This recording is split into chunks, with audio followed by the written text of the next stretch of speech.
Hey there, Kissable Misters, it's your boy B3, back with another kicking action figure review. Today, we are looking at the Mattel DC Universe Classics Walmart exclusive 75th anniversary Hourman.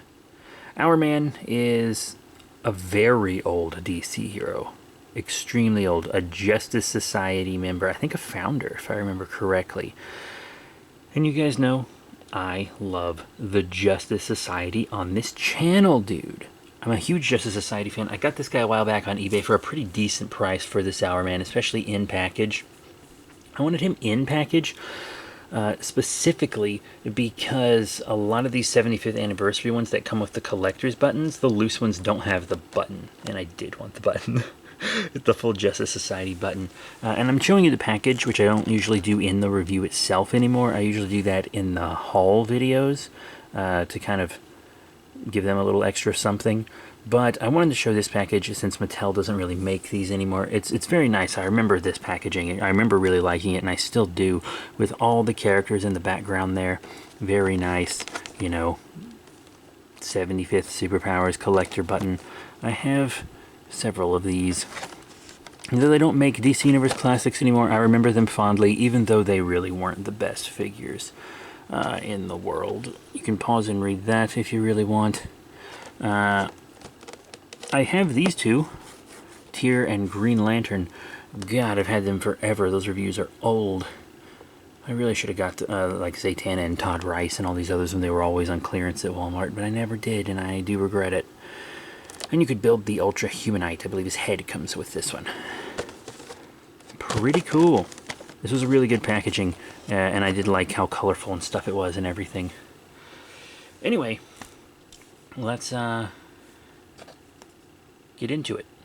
And here he is, out of package, Hourman. Yeah, Hourman's powers are basically, he takes a pill, and then he has powers for an hour. His name kind of gives away his weakness in a weird way, but it's whatever. The name is for us. But this is from when Mattel's figures were much more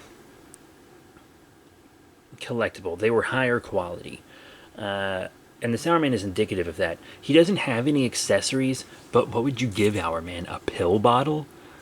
I'll be fine. Because like he would just get super strength and invulnerability and just kind of real base level powers, and then he had like the Ultraman time limit, you know.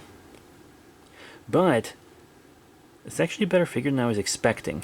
I guess the most recent Mattel DC figures in my mind were pretty not great, so this Hourman really stands out for me. First, I'm going to show you the Build-A-Figure parts. He comes with this Ultra-Humanite crotch, which is fine, and then the head, which is actually like a really impressive Build-A-Figure part. There's a lot of great sculpting, a lot of great paint all over it. The Ultra-Humanite is probably a really good Build-A-Figure, but I already sold all my other Humanite parts, I believe. And I do sell Build-A-Figure parts and action figures, trading cards, comics on eBay and in my physical store. Check the links in the description below for more. But yeah, those are the Build-A-Figure parts, and I probably am just going to throw these on eBay. Goodbye. The button I'm definitely going to keep. That's really cool. That's really nice. Look at the whole Justice Society running in there. You got the Atom, Dr. Fate, Green Lantern, the Flash. You got Sandman, and of course Hourman himself. Very cool. And you know, you got all this on the back to make it look real classy. Not that you'd ever really see it. I guess it's just so you know it's official and real. And then Hourman himself. Articulation is exactly what you would expect from a Mattel figure from this time. Side to side on the head, up and down on the arms with a forward and back. A little hindrance with the cape, but not terribly much. Bicep swivel, single elbow bend, wrist rotation. You have an ab crunch. Ooh, a nice rotation on the waist, but it kind of bends the belt around a bit, which makes it a little tough. In and out on the legs, forward and back. You remember those Mattel thigh gaps? You remember those crotch gaps? You know, you've got thigh swivel, knee bend, just a single, and then up and down on the feet.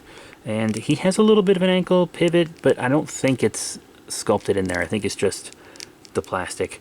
Some of these had an ankle pivot, like Cyborg Superman. I remember having an ankle pivot, or at least the Sinestro Corps one did, but I think it was built upon the other Cyborg Superman, so he probably had it too.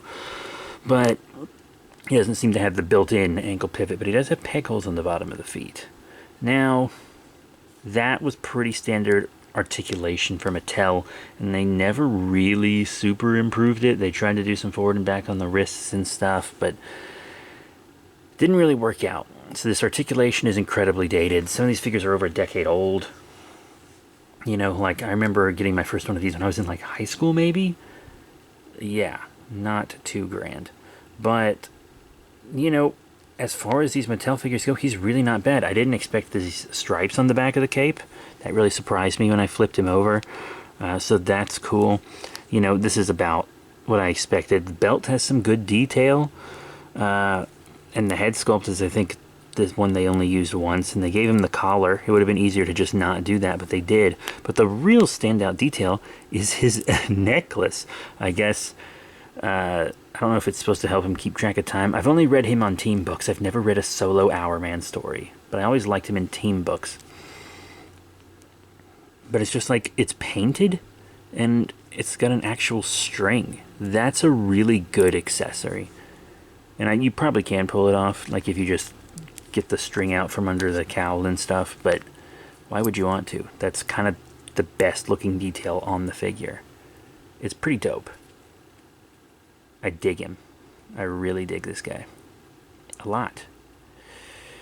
Even if his articulation is bad and his detail is kind of bland, but man, he's got a lot of reused parts. But once again, for Mattel's DC era, this was actually pretty good.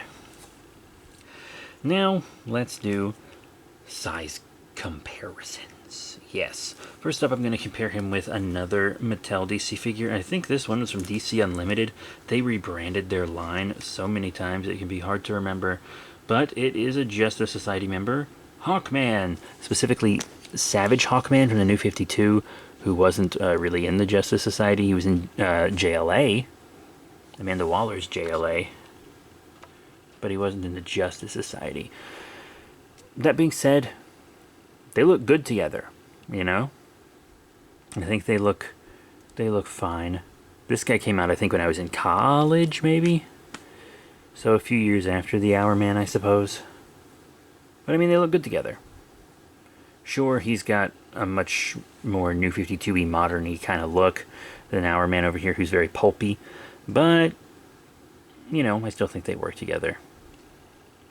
Now, let's compare him with another New 52 character. Sorry. This is kind of a DC Collectibles, you know, DC Direct figure, which has now been absorbed by McFarlane, and they don't exactly make him like this, which is good because he's fragile and had horrible quality control. But it is the Forever Evil, Earth 3, Owlman.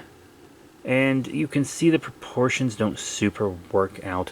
Owlman isn't too much taller than him. Like, it's a believable height difference between just two dudes. But he's even bulkier.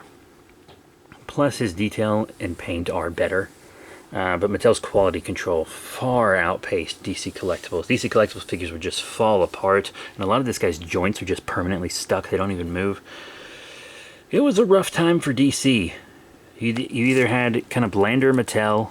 I know I'm kind of fawning over him, but just comparing him to other Mattel figures, he's pretty good. But this is the kind of stuff we were getting when I was in high school, college. And it was not great. But now I'm going to show him with more of a modern DC figure. Would you like that, Daddy-O? Would you like that? Home slice? That's right, I'm a loser. Anyway, here he is with a Superman. You know, it's DC. You gotta show off a Superman. And it's my most recent Superman from my most recent figure review. The McFarlane DC Multiverse Justice Lord Superman. From the 2-pack with Batman Beyond. It just doesn't work out. They're different scales entirely. You know, this is a 7-inch figure, this is a 6-inch figure. So is the DC Collectibles. But yeah, this is just kind of the scale that we're getting these affordable kind of Western DC figures with now. Because I mean, we have like Mafex and Figure Arts and stuff making all these DC figures, but they're really expensive and they're much smaller. They're more like 5 inches, I think. But yeah, I'm collecting McFarlane right now, and he just doesn't fit in with him. But McFarlane hasn't given us an Hourman. When it comes to the JSA, McFarlane's mostly just given us the most prominent members and some of the ones that were in Black Adam, and that's pretty much it. And even then, you know, barely so. But yeah, that's it with a McFarlane figure here. Oh well. So, what are my final thoughts on the Mattel DC Universe Classics, or DCUC, 75th Anniversary Justice Society Hourman? He's extremely dated. He's extremely dated. He will not go with the DC figures that they're making now. You just gotta hope that McFarlane decides to pump out an Hourman, or get like an older DC Collectibles Hourman that's in the same scale as the McFarlane stuff. But even then, their quality control is probably not going to be great, and they're barely going to move. A lot of those early DC Direct DC Collectibles were functionally statues. You'd be lucky to get 5 points of articulation on some of them. And once again, they broke so easily. But the Mattels, they were smaller, you know, the detail and paint wasn't as good, but they had more articulation, and they were much more durable. This was a line that kind of kids and adults could enjoy, which was nice. But sometimes, you know, an action figure line just needs to pick an audience, and Mattel could never really make themselves do that, and I think that's one of the reasons their line failed. They couldn't go all in on being adult collectible, and they didn't want to do this line just for kids either. It just went through endless rebrandings and then eventually died. But there are some figures that I look back fondly on, and this guy I think is one that people will look back kind of fondly on, you know? That necklace is cool. He's kind of bare bones, and he has no accessories really. I guess you could count the necklace because he can't take it off. But he's like, okay. He's fine. That's all I gotta say. Yeah, I got some nostalgia for this line, oddly enough. And he's not gonna go well with the current DC stuff that's coming out. But if you're like me and you just have a ton of Mattel stuff still, even though I've sold a bunch of it, and I'm still trying to sell a bunch of it in my physical store and online, I still have so much, and most of my Justice Society is in Mattel, and I needed an Hourman for Justice Society, and since McFarlane isn't giving us much from that team, Mattel it was. But I'm glad I got him for a good price. So that's it. Thank you all very much for your support. Remember to rate, comment, and subscribe. Check out the cool links in the description below, Facebook, Twitter, etc. And I'll see you all next time. Bye for now.